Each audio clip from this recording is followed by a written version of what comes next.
Hey there guys, Raymond here, also known as Rayvision, and check it out today. Well, we are going to be playing some Forza Motorsport 6. Now this week we're going to be doing something a little bit more different. This week we are going to be driving on the Nurburgring night track because I have not done that at all. Actually, I haven't been doing that much night driving, period, in Forza. And you know what? I think it's a really cool feature. I don't enjoy driving in the rain in this game just because hydroplaning is super annoying, but driving at night, I find this really, really cool, and it gives a completely different feel to all the tracks. Even though they're the same track, you can't see curves coming up, and like a track like the Nurburgring, where lighting is basically non-existent for the whole track, it is quite fun.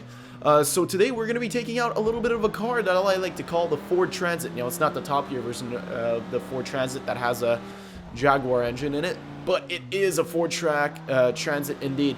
Now, if you guys don't remember, Top Gear once went to the Nurburgring with a Ford Transit and challenged Sabine Schmitz, I believe that's how it's pronounced, I may be mispronouncing it, feel free to correct me in the comments, to do a lap around the Nurburgring in less than 10 minutes. Now this was my first and only attempt, and unfortunately, let's just say things could have gone better, but I was very, very close, and so I want to give you guys this challenge.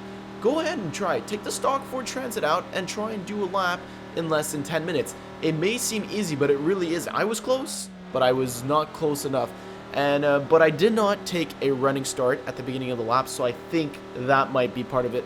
I could probably shave off 1 or 2 seconds just from that, having a running start. And then just a little bit of mistakes here and there as I got used to driving the Ford Transit. Just a reminder, please leave your car suggestions in the comments below. So, the Ford Transit. What did I notice about it? Well, it doesn't really have a lot of acceleration power, mainly due to the fact that it's very big, very heavy, and its turning radius is not great, and if you try and accelerate while turning, understeer takes over. So what I figured out is, but it takes a while to implement, and I had trouble implementing it, is the best thing you could really do is try and brake the least amount as possible.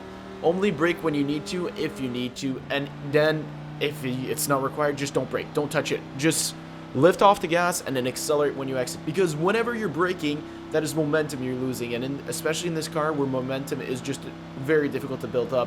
Like certain sections, you can't even accelerate because the car doesn't have enough power to accelerate its fourth gear in the uphill sections. So what you have to do is switch down to third, and you're basically limiting your speed with that because you can't accelerate in fourth, you just lose speed. So basically, just momentum. You just have to maintain your speed as much as possible and avoid the brake. Like if you see me coming around these corners, I'm trying not to touch the brake. I go for minimal breakage, as minimal as I can. And as a result, sometimes I end up overshooting, which is a bigger loss of time than braking a bit.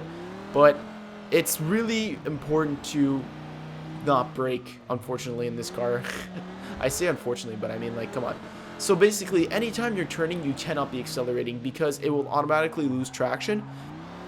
Just because there's so much weight on this car and there's so little power, and they have the little skinny Prius tires.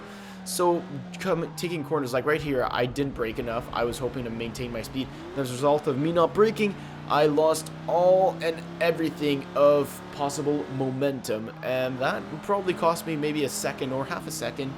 I don't know. There's all these little mistakes I did here and there.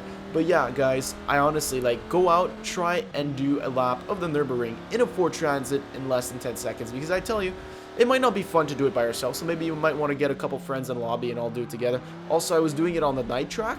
So maybe it's easier for me to do it on the day track just because I can see better far ahead. But honestly, because the Ford Transit is not that quick, I don't feel like you need the day track to be able to do well, and the simple reason being is you can see stuff coming, even though the headlights have a limited range. Because you're not that fast, you can still see what's coming. It's not like if I were taking the F1 car around the track at night, then I wouldn't be able to see anything, and I would immediately implode into a wall and die.